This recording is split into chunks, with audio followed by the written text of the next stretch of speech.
we have, I brought here a network.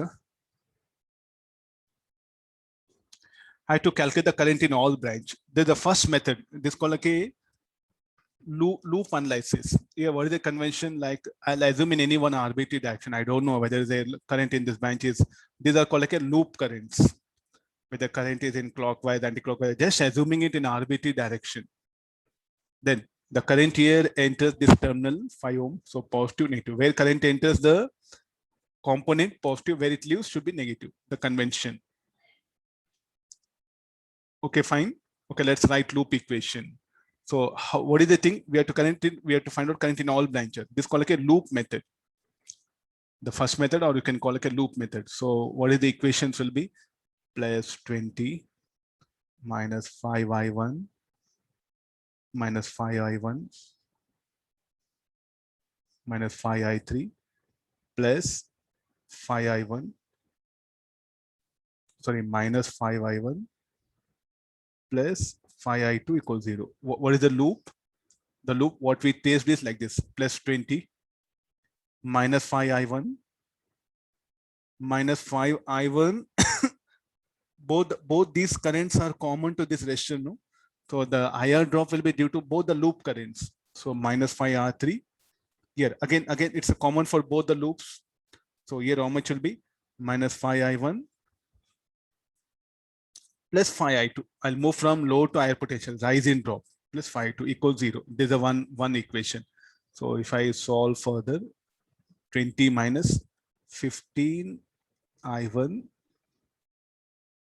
5I2. There's a one equation, you keep it. Similarly, let me trace out this loop. Let me trace out this loop. So here plus 10.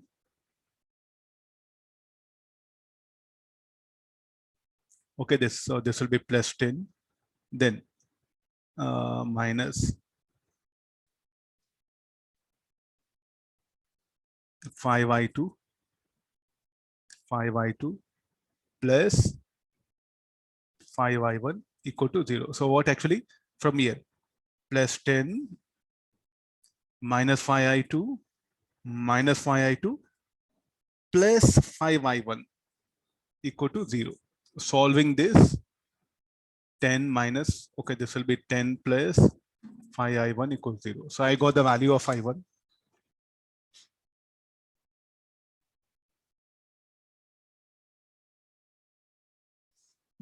So sorry. This will be little bit some correction is there. I didn't. This will be 10 plus 5i1 minus 10i2 equals 0. Here, let me put once again, plus 10 minus 5i2 minus 5i2 plus 5i1 equal to 0. There's the equation 2. Next, one more loop, we have to trace it out, this loop. This resistor is common for both the branches. So the IR drop here will be due to both the loop currents. Are you noticing this? I'll help you with, okay, this 5 ohm I1 I3 is there, no? Look at this. Fine. Similarly, look at this one here. There's a common for both the loops. So here it is here. Able to understand now? The IR drops. Similarly, this is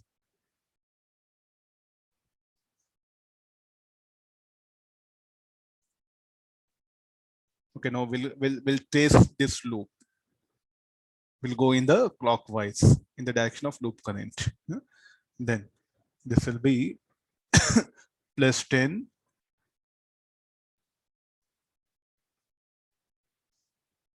plus 10 minus 10i3 plus also minus 5i3 minus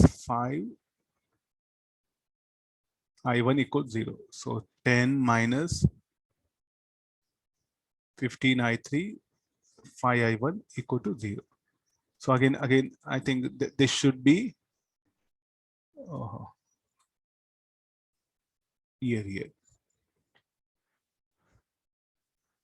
the drop across this will be due to both the loop currents. So this particular element is common for both the branches. So therefore, the IR drop will be due to both the loop currents. Again, you see this one. So how many unknowns are there? 1, 2, 3. I1, I2, I3. Three equations. Solving that, we'll get the current loop currents. So what are I1, I2, I3 here? They are the loop currents here.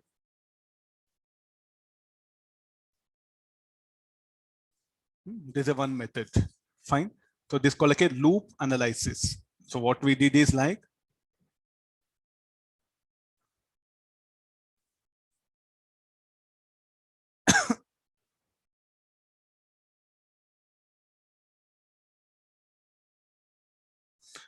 one more second method is there. So that is called like a branch analysis. So what I do is like I have to branch the current. This little bit difficult here. Little bit difficult. You should be very good in branching the currents. So first, let me assume a current I flows here. This current I will branch out I1 and I2. This current I2 will flow here. Again, it will encounter a branch junction. This one. So what to do? So here I'll start with this one. This I1, it will branch out. A part of current I3 will flow here. The remaining I1 minus I3 should come. So here I1 minus I3 and I2. Current entering junction should be equal to algebraic sum of current entering junction should be equal to algebraic sum of current leaving a junction. So I1 minus I3 plus I2 should be equal to I1 minus I3 plus I2. Finally, we'll get it. Okay, like this. After getting this, then you have to solve the problem. How to solve? Then you have to write the loop equation. So first 20I, 20 volt minus 5I, 5I1.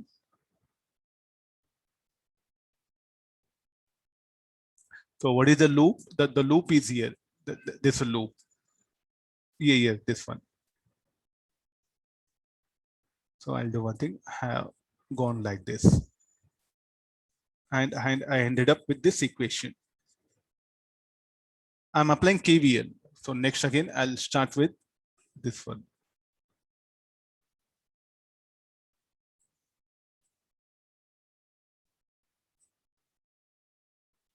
Okay, yeah. Let me trace out this one. So this will be again plus 10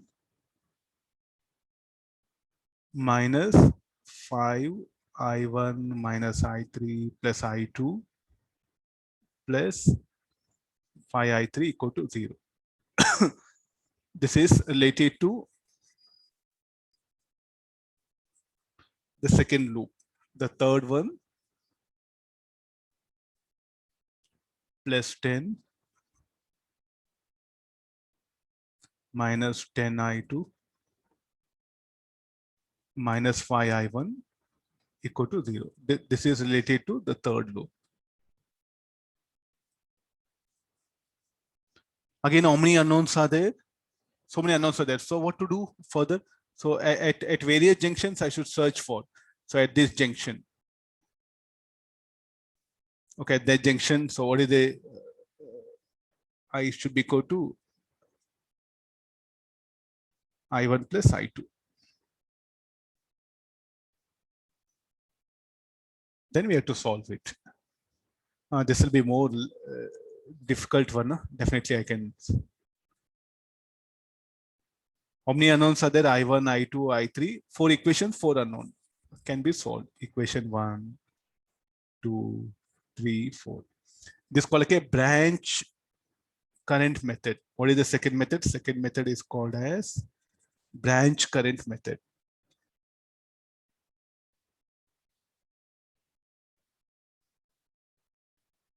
This is called like a loop analysis.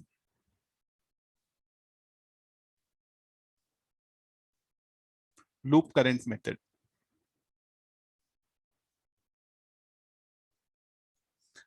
Anyway, either one are difficult, no? The same problem, let me show by nodal analysis. Little bit, it'll be easy. So here, what is the problem? You must be very good in assuming the loop currents in any arbitrary direction you can assume. And corresponding to each current, you should give polarity across the elements. Then you should write KVL for each loop, then solve it. Branch current is still more difficult, where you should divide the current in such a way that KCL should be valid. You have to look at the junctions. At the junctions, what happened? The current should be properly branched, and the law of KCL should hold good. I think you'll be taking a little bit risk here. Okay, how to? Okay, still more. Any better method is that? Can we solve this? Can we solve the same problem by any other easier method where I don't want to think like this, branching all? We have to be extra alert. By chance, you write this as minus I2, it'll go wrong. You should be extra alert. This one, you should be careful about this polarities, where current entering element should be positive where it's living. Then keeping this polarity, you should write KVL all. So we'll minimize all these difficulties by using nodal analysis. The same problem I brought it. The same data. So what I do is like, there's a cell, no?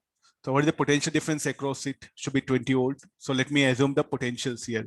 20 plus Y here. This node, let the potential of this node be Y. So what is the potential difference across cell? In fact, 20 plus Y minus Y will be 20. Then look at this cell. What is the potential difference of this? What is the EMF of this cell? 10 volt. So the potential difference across this should be 10 volt. So minus 10 minus of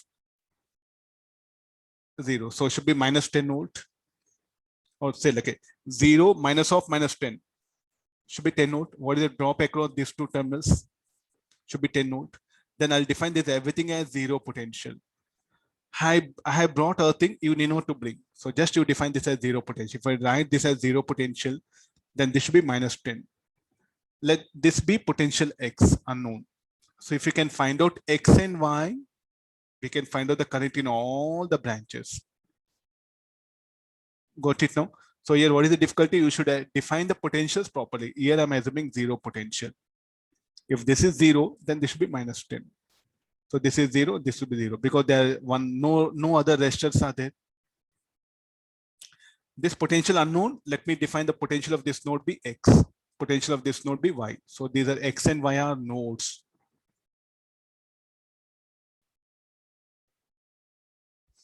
Okay, I'll proceed here now. X minus 0 by 10. X minus of minus 10. X minus of minus 10 by 5.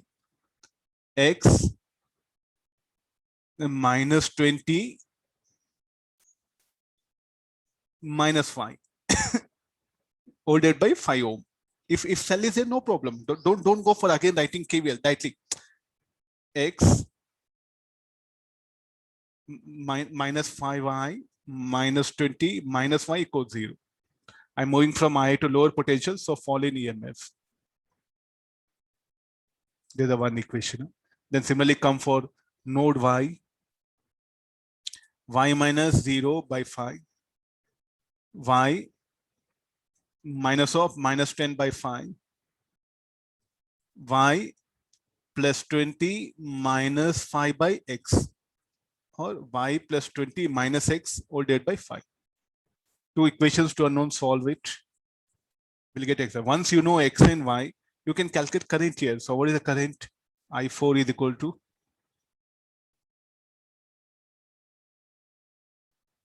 I'll write it here in this way. X minus 5I4 minus of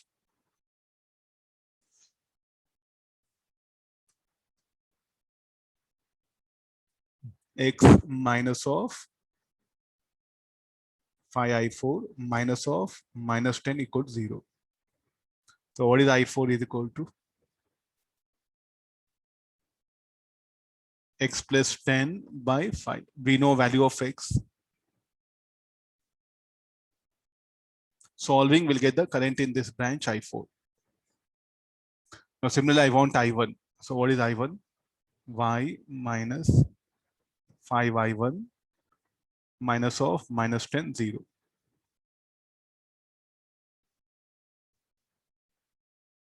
We can find out current in any branch once you know X and Y.